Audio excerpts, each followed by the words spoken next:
Hello and welcome. Now, with me, it's all about low impact living, which means saving money and reducing impact on the environment. And that means I don't really buy anything unless I absolutely have to. But it turned out I really did have to. My faithful old watch finally gave up the ghost. Didn't cost me very much, had it for years. But it turns out that it really doesn't like some of the things I would tend to do with it. For example, going out for long walks in the rain or spending lots of time in the garden. So it gave up the ghost, as I said, and I got something new, and this is it, my new watch. It's from Casio under the G-Shock brand.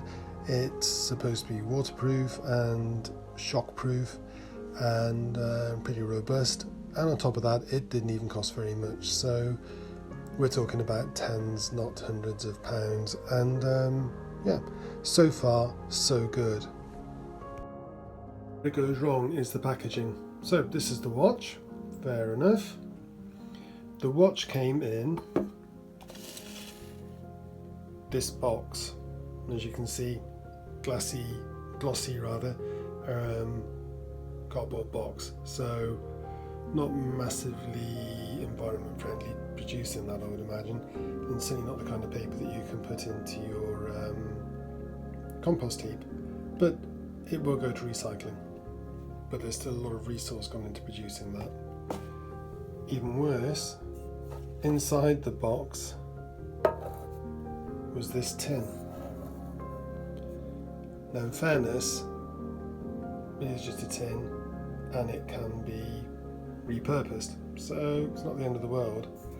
But inside the tin we had this bit of foam. Oops, there you go. And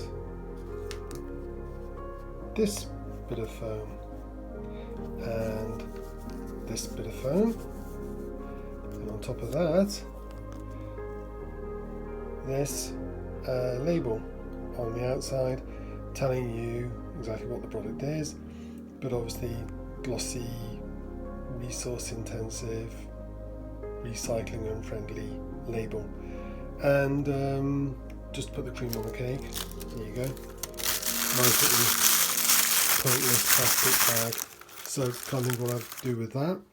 And that will no doubt go to recycling, but think of all the resource that's gone into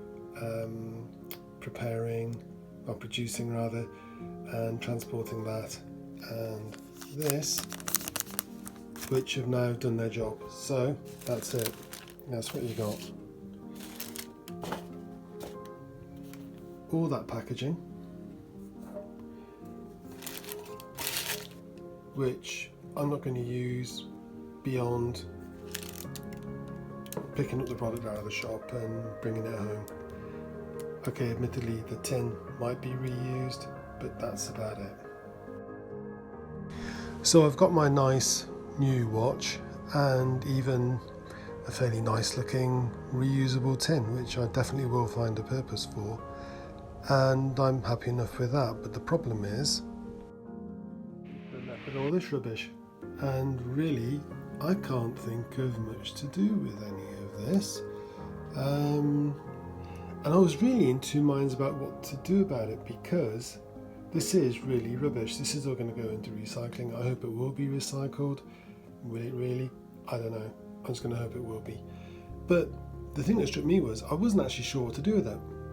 I could have actually just unwrapped the watch in the shop and left it with the shop to deal with, but basically that's just transferring the problem. I'm more likely to recycle it than they are, and at the end of the day the young lady who sold it to me was just in there doing her job, and I didn't really want to cause her any more problems than she needed. So I brought it home and I thought I'd make a point by making this video, and I will recycle it. But seriously, manufacturers and retailers should not be allowed to put this kind of burden on ordinary consumers. There's nothing saying that we want it. There's nothing about what they've done that makes me, and I presume you, any more likely to buy that product or to buy another one to replace it from that brand in the future. This is just embuggerance basically, and I think it's the kind of thing that has to stop.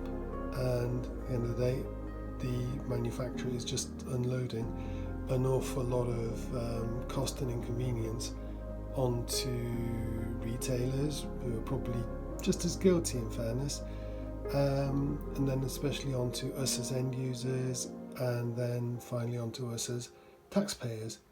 Now, to my mind, that makes no sense whatsoever. I think that burden should be with the people who caused it. Polluter should pay. Anyway, I hope you found that interesting. I would love to know if any of you have any thoughts or comments about this. What would you have done? Just unwrapped the whole thing and left the rubbish in the shop? Or just not bought the watch and gone without? Or just do what I did, which is bring it home, make the best use of it you can, and recycle what you can't use, and then just hope the watch lasts a long time, does what it needs to do, and you don't have to buy another one for a very long time. So please do give me a like, please subscribe, and as I said, any comments or questions, I'd love to hear it. Thanks a lot. Bye now.